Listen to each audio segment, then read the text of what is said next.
ఆయమ్మ అప్ప ఎట్లా సెక్స్ చేసింది చింటూ చెప్తున్నాడు. అప్ప ఎంతసేపు సెక్స్ చేసింది, మంచం కూడా అంటే ఏంది రికార్డు విన్నావా? ఇంకోసారి ప్లే చేయండి. ఎంతసేపు సెక్స్ చేసింది, నేను సెక్స్ చేస్తుంటే నువ్వు పైకి పోతున్నావు, నీకు అప్పుడు కొత్తగా ఉంది లోపలికి పోలే అని అంత డీటెయిల్ గా చెప్తే అది జోక్ అంట, జోక్ అంట. అదంట ఫ్లోటింగ్ అంట. మనకు తెలియదండి, మనం ఎప్పుడు అట్లా ఫ్లోటింగ్ చేయలేదు. లేదు అంతే లేదు. ఇట్లాంటి వాళ్ళకి ఉచ్చభావాలు నీచాలు ఏం పనిలే. ఆవిడకి అవసరం ఉందనుకోండి, ఆవిడకి ఏం లేదు, తండ్రి కాదు తమ్ముడు కాదు అన్న కాదు, ఆవిడ పని చేయాలి తప్ప అందరితో ఎంజాయ్ చేసే క్యారెక్టర్ ఉంది ఆవిడకి. ఏం లేదు. ఇంకా నయ్యం కుక్కలతో కూడా చేస్తుందేమో అది చూసుకోండి. ఎందుకంటే ఇట్లాంటి వాళ్ళకి తోడు లేరు అనుకోండి, లోన్లీగా ఉండే వాళ్ళే కుక్కలు ఎక్కువ పెంచుతారు. ఎందుకంటే మరి అందుకే అదే చూసుకోండి. ఎందుకంటే ఇక కుక్కల్ని కూడా వదిలే క్యారెక్టర్ కాదు. ఇప్పుడు మనుషులు దొరకలేదు అనుకోండి, ఆ ఫ్రస్ట్రేషన్ కి కుక్కల్ని కొడుతుంది, కుక్కల్ని తిడుతుంది, కుక్కలతో పడుకునే క్యారెక్టర్ ఆమెది. ఓకే, ఇంకోటి మేడం, ఇంకోటి ఏంటంటే శేఖర్ భాష ఇష్యూ మాట్లాడదాము.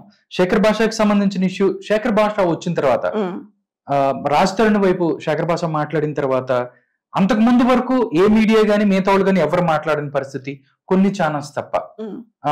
అందరూ లావణ్యానే కరెక్ట్, రాజ్ తరుణ్ ఇలా మోసం చేశాడు అంటే నార్మల్ గా ఒక ఆడపిల్ల బయటకు వస్తే అందరూ ఆడపిల్లకే సపోర్ట్ చేస్తారు, నేనవ్వచ్చు మీ ఎవరైనా కానీ. బట్ కొన్ని రోజులు అలా సపోర్ట్ చేసింది. దాని తర్వాత శేఖర్ భాష ఒక్కొక్కటి బయటికి తీసుకొచ్చిన తర్వాత ఎవరైతే మస్తాన్ సాయి ఎఫ్ఐఆర్ అవ్వచ్చు, దాంతో పాటు నెక్స్ట్ చింటూ ఆడియోలు అవ్వచ్చు, లేకపోతే XYZ ఇవన్నీ వచ్చిన తర్వాత లావణ్య అంటే జనాలకి ఎవరైతే ఉన్నారో వాళ్ళందరికీ ఒక పర్ఫెక్ట్ పిక్చర్ అయితే వచ్చిన పరిస్థితి ఉంది.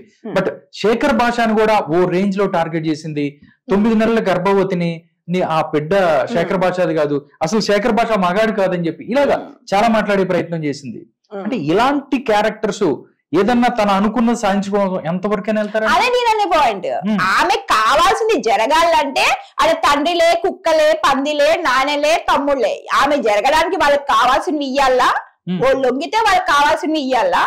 లేదు, మీరు నమ్ముతారో లేదు, ఆవిడ శేఖర్ భాషను కూడా పాపం అందరి మాటల్లో మీరు పట్టించుకోవట్లేదు కానీ ఆవిడ శేఖర్ భాష ఓపెన్ ఆఫర్ ఇచ్చింది. Open offer.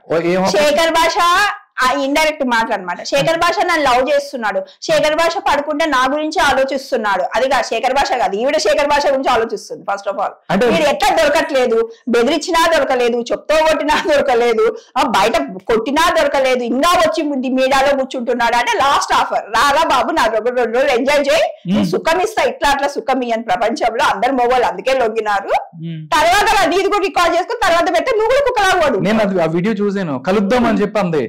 భాష ఏంటి కలుద్దాం, ఆ భాష నీకు ఏమైనా పర్సనల్ గా మా ఇంటికి రా, కలుద్దో, కలిసి చూడు, దాన్ని కలిసి చూడు, కలిసి చూస్తే నువ్వు మర్చిపోలేవు.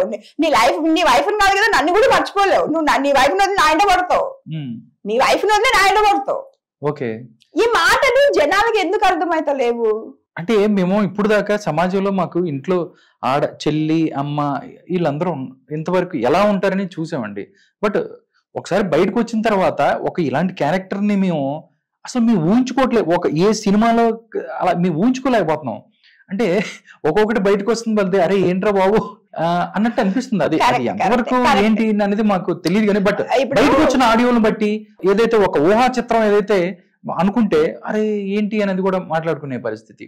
నిజంగా శేఖర్ భాషను టార్గెట్ చేయటం అవన్నీ కూడా చూసుకున్నట్టయితే శేఖర్ భాష చాలా దెబ్బలు తిన్నాడు, పరువు పోగొట్టుకున్నాడు, చెప్పు దెబ్బలు తిన్నాడు, ఇవన్నీ కూడా చేశాడు. బట్ ఎంతో కొంత మంచి చేయాలనో లేకపోతే ఏదో ఒకటి అందరూ అంటే సమాజంలో ఇలాంటి వాళ్ళు కూడా ఉన్నారు అని చెప్పే ప్రయత్నం అనుకోవచ్చా, లేకపోతే ఎలా చూస్తారు అప్పో మీరు ఆయన చేసిన? రియల్ గా చెప్పాలంటే అండి, ఇప్పుడు ఎవరైనా సరే పాపాలు చేసినాడంటే దేవుడు వాళ్ళ పాపాలను ఖండించడానికి ఎవరినో ఒకరిని ఏర్కుంటాడు. లావణ్య ఆటల్ని కట్టియడానికి కంకణం కట్టుకుంది శేఖర్ భాష త్రూ దేవుడు ఎంచుకున్నాడు అన్నది నా థాట్. ఎందుకు అంటే రాస్తానికి చేత కాదు, అట్లాంటి క్యారెక్టర్స్ ని హ్యాండిల్ చేసుకోవడం రాస్తానికి చేత కాదు. బట్ ఒక మంచి లైఫ్ ఇప్పుడు ఎవరైనా ఇప్పుడు మీరు ఉన్నారండి, ఇప్పుడు మాట్లాడే పద్ధతి బట్టి నేను చేసే పని బట్టి నువ్వేంటమ్మా అని తెలుసుకోవడము ప్రతి ఒక్కరికి నాలెడ్జ్ ఉంటుంది. జనాలు ఏమంతా పిచ్చోళ్ళు కాదు. కాకపోతే ఈ రోజు వాళ్ళ దగ్గరికి ఒక ప్లాట్ఫారం లేదు, ఎక్కడికి వచ్చి మాట్లాడాలా, ఎవరి గురించి మాట్లాడాలా. మీరు ఒక ఎగ్జిట్ పోల్ చేయండి, లావణ్య లాంటి క్యారెక్టర్ మీ ఇంట్లో మీ అమ్మున్నా, అక్కున్నా, చెల్లున్నా, మీరు ఒక లేడీ ఉంటే పెళ్లి చేసుకుంటారా? ఒక్కరు ఆన్సర్ ఇమ్మని చెప్పి నేను ఇట్లాంటి క్యారెక్టర్ నేను పెళ్లి చేసుకుంటానని చెప్పండి, ఎవరు ముందుకు రారు. అంటే అంత నీచమైన క్యారెక్టర్ లావణ్య. ఇప్పుడు శేఖర్ భాష అనేది లిటరల్లీ చెప్పాలంటే అండి, ఆయన చాలా మంచి స్టెప్ తీసుకున్నాడు. ఆమె ఏమేమో అలిగేషన్ వేసింది. ఇప్పుడు రియల్ గా ఆయన రియాక్ట్ అవ్వకపోవడానికి కారణం ఏమి అంటే, ఆయనకు ఎందుకు వచ్చాడో ఆయనకు తెలుసు. ఒక ఆడపిల్ల ఆ పిల్లకి నచ్చింది, ఒక అబ్బాయి చేయకోకుండా ఒక అమ్మాయి వచ్చి ఒక తప్పుడు కేసు వల్ల ఎట్లా లైఫ్ స్పాయిల్ అవుతుంది చాలా మంది ఉన్నారండి. నాట్ ఓన్లీ లవర్స్ తో కాదు, వైఫ్ అండ్ హస్బెండ్ పెళ్ళాంతో కీలు బొమ్మలే ఆడి మొగోళ్ళు బయటకు వస్తే పరువు పోతుందని చెప్పుకోవట్లేదండి, చెప్పుకోవట్లేదు. నేను చూసాను. ఎందుకు భయపడతారు మీరు? పరువు అనేది ఏం లేదు సార్, మీరు సఫర్ అవ్వకండి, జీవితం పోగొట్టుకుంటున్నారు. ఒక సైకో పెళ్ళాన్నితో సపోర్ట్ చేసి ఇలా మెంటల్ తో పెళ్లి చేసి, నాట్ ఓన్లీ లేడీస్, అబ్బాయిలు జెండర్ ఇది లేదు. ఇప్పుడు ఓన్లీ ఆడపిల్లలే ఇలాగా భర్తలే కాదు, అబ్బాయిల్లో కూడా ఇలా ఉన్నారు, అమ్మాయిల్లో కూడా ఇలా ఉన్నారు. నేను అనే పాయింట్ ఏమంటే వాళ్ళు భయపడుతున్నారు. ఎందుకు భయపడాలి? మనం తప్పు చేయనప్పుడు ఎవరికి ఎందుకు భయపడాల్సిన అవసరం లేదు. వాళ్ళకి వేలు తెలియదేమో. అంటే ఒక సైకో పెళ్ళాము, సైకో మొగుడు ఉందంటే అక్కడి నుంచి రావడానికి వాళ్ళు పంపియరు, బయటకు పంపిరు. వాళ్ళు బయటకు వాడికి బతకనివ్వరు వాళ్ళని. కానీ వాళ్ళు సుఖంగా చూసుకోరు, వాళ్ళు మర్యాద ఇయ్యరు, రెస్పెక్ట్ ఇయ్యరు. వాళ్ళని వదిలి వెళ్ళిపోతానంటే పంపియ్యరు. వీళ్ళకి ఆ ధైర్యం లేక, తెలివితేటలు లేక అట్లాంటి వాళ్ళని మీరు చెప్పారు కదా, లావణ్య లాంటి క్యారెక్టర్ ని ప్రపంచంలో ఈమెంటి కరాటి కళ్యాణ్ గారు ఏంటి, ఆవిడ ఏంటి అన్నది అర్థం చేసుకోవడానికి చాలా మందికి బ్రెయిన్ ఉండదు. ఎందుకు చెప్పాలంటే అటువంటి క్యారెక్టర్లు ఉన్నారు, బట్ ఇంత బరి తగ్గించలేదు. నేను చాలా మందిని చూసాను. నాకు తెలిసిన వాళ్ళే మా నేబర్లు ఉండే, నేను చూసా వాళ్ళకి. వాళ్ళు ఏమంటే వాళ్ళ లైఫ్ స్టైల్ చెప్పాను కదా, సింగిల్ గా ఉండరు, వాళ్ళు చుట్టూ ఉండాలా, ప్లస్ ఎవరితో మాట్లాడకూడదు, కొట్లాట్లు పెట్టేస్తారు. వీళ్ళందరితో మాట్లాడాలా, మాట్లాడకూడదు. ఇప్పుడు మీరు ఒక 5 మంది ఉన్నారనుకోండి, నేను నలుగురితో మాట్లాడతా, బట్ నాతోనే మాట్లాడాలా, నాతోనే తిరగాల. మళ్ళా మీరు కలిసి మాట్లాడుకుంటే ఇద్దరు గొడవలు పెట్టేస్తా. మీరు అది కూడా చూడండి. ఆమె ప్రీతి విషయం గాని, మస్తాన్ సాయి విషయం కూడా వాళ్ళు ఎవరైనా మాట్లాడుకుంటే గొడవలు పెట్టేసేది. కానీ ప్రతిదీ ఈమెకే తెలియాలి, ఈమె త్రూనే మాట్లాడాలా, ఈమె త్రూనే పోవాలంటే ఆమెకే ఇంపార్టెన్స్ ఇలా. ఆమె ఏమన్నా చెయ్యొచ్చు, తప్పు కాదు. ఆమె ఏం చేసినా తప్పు కాదు. డ్రగ్స్ తిన్నా తప్పు కాదు, కొద్ది మందిని కొట్టినా తప్పు కాదు, గట్టిగా అరిసినా తప్పు కాదు, ఆమె వేరే వాళ్ళతో పోయి ఫిజికల్ గా ఉన్నా తప్పు కాదు, ఆమె రొమాంటిక్ గా ఫోన్లు మాట్లాడుకున్నా తప్పు కాదు, ఆమె కేసులు పెట్టినా తప్పు కాదు, లావణ్య ఏం చేసినా తప్పు కాదు. కానీ వేరేవాడు ఏమి చేయకపోయినా తప్పు, ఏం చేయకపోయినా తప్పు. కూర్చున్నావాడు ఎందుకు కూర్చున్నావు, నించున్నావాడు ఎందుకు నించున్నావు, ఫోన్ మాట్లాడితే ఏవుతుంది. ఓకే, మిగతా కూడా మేడం చాలా మంది కూడా మనం చూస్తే ఒక్కొక్కరు బాధ్యతలు బయటకు వచ్చారు. అంటే శ్యామ్ వాళ్ళ ఇంట్లో పనిచేసే కుర్రాడు, అతను కూడా బయటకు వచ్చాడు. నేను కూడా ఇక్కడే ఇంటర్వ్యూ చేశాను. బట్ అతను చెప్తున్నాడు, అన్నా ఇట్లా జరుగుతుంది ప్రతిరోజు. అంటే దీనికి సంబంధించి ఒక మెడికల్ షాప్ కి పంపించేది, అక్కడ మాకు దానికి సంబంధించి సిరంజ్లు, దాంతో పాటు వాటర్ మొత్తం ఏదో తెప్పించేవాళ్ళు అని చెప్పి, దానికి సంబంధించి అక్కడ ఎప్పుడు పార్టీస్ నడుస్తుంటాయి, అక్కడ నేను కూడా ఒకసారి కలిసి తాగాను అని చెప్పుకుంటూ వచ్చాడు. అన్ని చేసుకుంటూ వచ్చి మళ్ళీ వాడిది ఏంటంటే, మళ్ళీ ఇవన్నీ వాడికి తెలుసు కాబట్టి వాడు అక్కడైతే బయటికి వెళ్తాడని చెప్పి వాడి మీద కూడా దొంగతనం కేసు పెడతామని చెప్పి మాట్లాడిన పరిస్థితి, అతను కూడా బయటకు వచ్చిన పరిస్థితి. అంటే బ్లాక్ మెయిల్ చెయ్యాలి అంటే అక్కడి నుంచి వాళ్ళ విషయాలు ఎవరు తెలిసిన వాళ్ళు బయటకు వస్తే మాత్రం బయటికి వెళ్ళని పరిస్థితి అంటారు.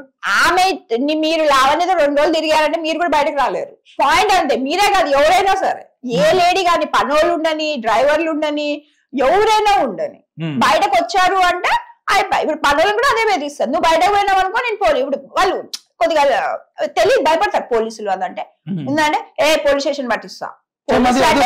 పోలీస్ అంటే ఈ రోజుకి భయమే చాలా మందికి. పరువు కళ్ళ మర్యాద వాళ్ళకి ఏమన్నా పోలీసు వస్తున్నట్టే, అదేదో మేమేదో తప్పు చేసినాము పోలీసు వాళ్ళు వస్తున్నారు అనేసి పోలీస్ స్టేషన్ కి తొక్కకోకుండా చాలా మంది ఉన్నారు పరువు గల్ల వాళ్ళు. ఈమెకి అట్లా కాదు కదా. ఈమె అనుకుంది చెయ్యాలంటే ఏం లేదు. ఆమె మీరు నమ్ముతారు లేదు, ఒక ఆడియోలో ఒక రికార్డ్ లో ఉంది, మస్తాన్ సాయితోనూ రాస్తారు ఎంతో. నేను తలుచుకుంటే, మీరు రికార్డ్ చూడండి, నేను తలుచుకుంటే లాయర్ కాదు, జడ్జి కాదు, డాక్టర్ కాదు, ఇన్స్పెక్టర్ కాదు, ఎవడైనా సరే వాటితో పడుకొని నీ జీవితం నాశనం చేస్తాను. ఇది లావణ్య మాటలు. రియల్ అదే క్యారెక్టర్. ఆమె చెయ్యాలంటే ఎవరితో అయినా సరే పడుకుంటది. ఆమెకున్న ఎంటర్టైన్మెంట్ ఏమంటే మొగోడికి ఆమె పని అవ్వడానికి ఎంతైనా సుఖం ఇస్తుంది, పాయింట్ అంతే. అందుకే ఆమెకి ఎవరన్నా భయం లేదు, ఏ డిపార్ట్మెంట్ అన్నా భయం లేదు, ఏ పోలీస్ ఆఫీసర్లు అన్నా భయం లేదు, ఏ కోర్టులు అన్నా భయం లేదు, ఏ లాయర్లు అన్నా భయం లేదు. ఏముంది, నా టాలెంట్ ఉంది, రండి మీకు ఎంజాయ్ చేసుకొని నా పని చేసి పెట్టండి, పాయింట్ అంది. ఇప్పుడు 100 మందిలో ఒక 20 మంది జెన్యూన్ ఉంటే 20 మంది ఎదవలే కదా మన వాళ్ళు. ఆడే అంతే అయిపా అంతే అయిపా అయిపా. కాకపోతే ఈమెని ఇంట్లో పెట్టుకొని రాస్తారని చేసిన తప్పు ఈ రోజు సఫర్ చేస్తున్నాడు ఆ అబ్బాయి. ఓకే, అంటే నిజమండి, తప్పు చేశాను అందుకనే. ఇప్పుడు ఒకటే అంటే చాలా మందికి అర్థం కాని విషయం ఏంటంటే, అది రాజ్ తరుణ్ ఇల్లు, రాజ్ తరుణ్ కొనుక్కున్నాడు, రాజ్ తరుణ్ బయటికి వెళ్ళాల్సిన పరిస్థితి, వెళ్ళిపోయిన పరిస్థితి అక్కడి నుంచి. అంటే ఎందుకు నాకు ఈ దరిద్రం అంటే అని చెప్పా, లేకపోతే ఎందుకంటే ఆవిడ కారు కూడా ఎవరో చెప్తున్నారు మొన్న, రాజ్ తరుణ్ కారే అక్కడ ఏమి లేదు అని చెప్పి.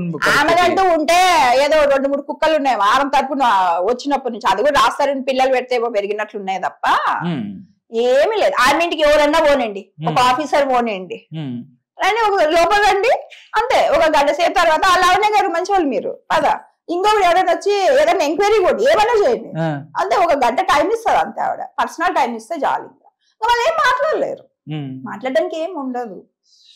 అందుకే అంటారు తెగిచ్చిన ఆడదితో పెట్టుకోరు అని. తెగిచ్చిన ఆడది అంటే వాళ్ళకి ధైర్యం ఉంది ఏం లేదండి, తెరుచుకొని పడుకుంటారు అంతే, వాళ్ళనే తెగిచ్చిన ఆడవాళ్ళు అంటారు. ఓకే, ప్రెసెంట్ సిచ్యువేషన్ మనం చూసినట్టయితే చింటూ వ్యవహారం కూడా, చింటూకు సంబంధించి కూడా మనం ఆడియో విన్నాము. దానికి సంబంధించి అసలు మరి జనాలు అసలు నాకు మైండ్ పోయిందండి. నాకు తండ్రిలా అంటాడు అందే, చూస్తేనే మంచం కోళ్ళు అంటారు. నాకు ఆడియో వింటే మా పిల్లలందరూ అసలు మామూలుగా ఏంటన్నా మాకు ఈ కర్మ అన్నట్టుగా. అంటే ఎలా చూస్తారు అంటే చింటూ? అదే కదండి, మీకు పాయింట్ అర్థమైతలేదు. ఆవిడకి ఎథిక్స్ గానీ రిలేషన్స్ గానీ ఏం లేదు. ఆమె మైండ్ లో ఒకటి, నాకు ఈ పని జరగల్లా, వీడి జీవితం నాశనం చెయ్యాలా, దానికి నేనేం చెయ్యాలా, దానికి ఎవరు వస్తారు, ఎంతమంది దగ్గర పనులు జరుగుతాయి, వాళ్ళందరి దగ్గర ఎంజాయ్ చేసుకో. దానికి తల్లి లేదు, కావడానికి అవసరమైతే తండ్రితో కూడా పడుకుంటది. ఫ్రాంక్ గా చెప్పాలి. ఇప్పుడు వాళ్ళ నాయన రాలేదు అన్నాడు అనుకో, ఇప్పుడు మీరు చూసారు వాళ్ళ అమ్మని కూడా తిట్టింది, నీకు రాస్తారు కావాలా, ఎందుకంటే ఈవిడికి ఆ క్యారెక్టర్ ఉంది కాబట్టి అందరికి ఆ క్యారెక్టర్ ఉంది అనుకుంటది. కానీ అందరూ ఆవిడంతా నీచంగా బతకలేరు కదా, అంతే. ఇప్పుడు ప్రతిది అంటది కదా ఆవిడ, నిరూపిస్తారా అంటే సరే, ఆమె నిరూపించిందండి? ఇప్పుడు ఆమె చేసేవన్నీ ఇల్లీగల్ పనులు, అన్ని బ్యాడ్ అయిన పనులు. డ్రగ్స్ మనకి లీగలా? ఇల్లీగల్. ఓకే, అది తింటుంది కానీ ఆ లావణ్య తింటే తప్పు కాదు. ఓకే, మందు తాగుతుంది, లావణ్య తాగితే తప్పు కాదు. వేరే వాళ్ళకి అన్ని చేపిస్తుంది, లావణ్య తప్పు కాదు. స్విమ్మింగ్ పూల్ లో ఒకరితో ఉంటది, తప్పు కాదు. 10 మంది మీద రేప్ కేసు పెడుతుంది, తప్పు కాదు. కాకపోతే రాస్తాను వాళ్ళ ఆయన చికెన్ తింటే తప్పు. అమ్మా, అది ఎంత పెద్ద క్రైమ్ రా బాబే, రాస్తాను వాళ్ళ ఆయన చికెన్ తిన్నాడు. చికెన్ ఈ క్యాస్ట్రోల్ తినాలని ఏమైనా రూల్ ఉందా అండి? ఎవరికి లేదు. ఎవరి ఫుడ్ అన్నది ఎవరి పర్సనల్ టేస్ట్. అది వీళ్ళు తినాలా, వీళ్ళు తినకూడదు, క్యాస్ట్ కి ఫుడ్ కి సంబంధం లేదు. ఫస్ట్ ఆఫ్ ఆల్ లేదు. అది ఎందుకు అంటే బ్రాహ్మణ్స్ ఎందుకు తినకూడదు అన్నారు అని అంటే, దేవుడి దగ్గర పూజారి చేసినప్పుడు వాళ్ళు మంత్రాలు చదువుతారు. మంత్రాలు చదివితే నాలిక నాన్ వెజ్ తింటే నాలిక మందం అవుతుంది. అది అందుకు కోసం తప్ప అది క్రైమ్ అని కాదు.